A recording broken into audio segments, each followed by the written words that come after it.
Hey everyone, it is late at night and I am Norman. I recently pulled up a web browser that I haven't used in forever, and it opened to a website that I actually used to purchase a watch years ago. So tonight, let's get nostalgic.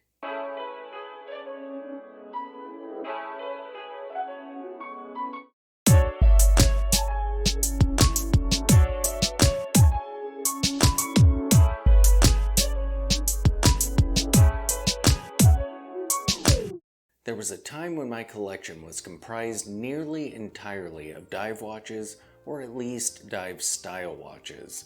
And one of these watches that I owned at one point was an Armida A2. It was a 42mm dive watch that was actually really solid and looked great. However, I sold it to purchase the Janot before I knew much about that brand. So tonight, let's look at Armida. Armida is a Hong Kong-based watch brand, and they sell watches that aren't ultra cheap, but they're somewhere around the $300 to $500 range, generally speaking. And I know at least the A2 was a solid, really nice watch. They have sapphire crystals, stainless steel cases, and most of them have Seiko movements in them. You can even find some pieces that they make that have ETA movements in them. The first line that we'll look at is the A1 45mm. These watches sell for about $700 to $750, and these are their deep sea watches. So they're big beasts at 45mm and 19mm in case thickness. But they are legitimate dive watches with 1,000 meters of water resistance. They have crowns at the 4 o'clock position. The bezel, hour markers, and hands feature C3 Luminova. As I mentioned, they have sapphire crystals. The lug width on these is 24mm, and they have a lug-to-lug of 50mm. The A1s are also available in a 42mm variant for $350 to $400. And these watches have a 300-meter water resistance, and the cases are a little bit thinner than the A1 at 45mm. These have 15mm cases. They also have C3 Lume on them. The lug-to-lug is 46mm, and the lug width is 22mm. These are available in a variety of colorways. You can even get ones with brass cases, and they make a couple variants of them that are no date. So you can choose whether you want a date or no date. Armida also makes the A1 in 38mm. Interestingly, these watches are more expensive than the 42mm. These come in at $450. They still have the crown at the 4 o'clock and have 300 meters of water resistance, and a wide variety of colorways. Just like the other A1s, these are driven by NH35 movements.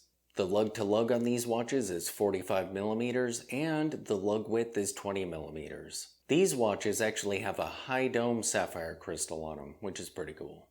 The next line is the A2 in 42mm. The price on these watches ranges from $350 to $550. The A2s are great, classy milsub style watches. They have a crown at 3 o'clock, some of them have dates, some of them are no dates, and they have sword hands or Mercedes hands. You can even choose if you want a polished case or a brushed case. So the A2 that I got had the fully brushed case. They even have a variant that has Arabics at the 3, 6, and 9 and Mercedes hands on that, so you get a touch of Explorer or other Rolex styling in there. I believe the one that I owned had a date, but I don't recall. These watches have C3 Lume in them, in the hands, bezel, and indices. Including the bezel, they actually have a 43mm size case, because the bezel overhangs just a little bit. The lug-to-lug is 51mm, and it has a 22mm lug width. These watches have 200 meters of water resistance. And actually, that's one of the reasons why I parted ways with the A2. At that time, I was actually looking for a 300-meter water resistance watch.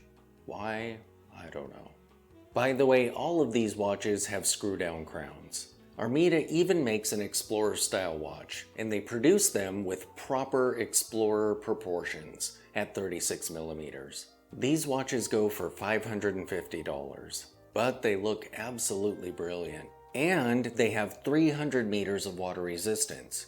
So that's pretty crazy, getting an Explorer style watch with that much water resistance. And like the Smith's Everest, these watches are homages to earlier Rolex Explorers. They have C3 luminova on the hands and the indices, and the crystal is done in a nice vintage style. The lug-to-lug is 44mm and the lug width is 20mm. Just like their other watches, it features a screwed down crown.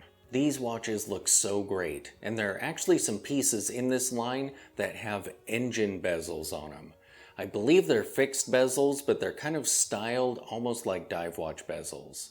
The last line that we'll look at is the A8 at 42mm. These sell for $350. The watches in this line are extremely minimalist dive style watches. They have dot indices and super clean bezels on them. One model within this line has a date, all the rest are no date. Every watch in this line has a brass case and brass hands. Most of the hands are tapered stick hands, however there are a couple models that have sword hands. Inside these watches is the NH35A. They have a lug-to-lug of 52mm, a lug width of 22mm, and a case height of 14.4mm. And they feature 300 meters of water resistance. Armida also makes great milsub watches at 38mm, and if I ever feel like I need to add a milsub to my collection again, I may have to get one of those. They look amazing. They make cushion case watches as well as watches with square indices on them, and they have a line of chronographs. So if you're looking for a brand that creates brilliant, classy milsub style watches, you may want to give Armida a look. From my experiences with the brand, they make really high quality pieces and they just look brilliant. Thanks for watching.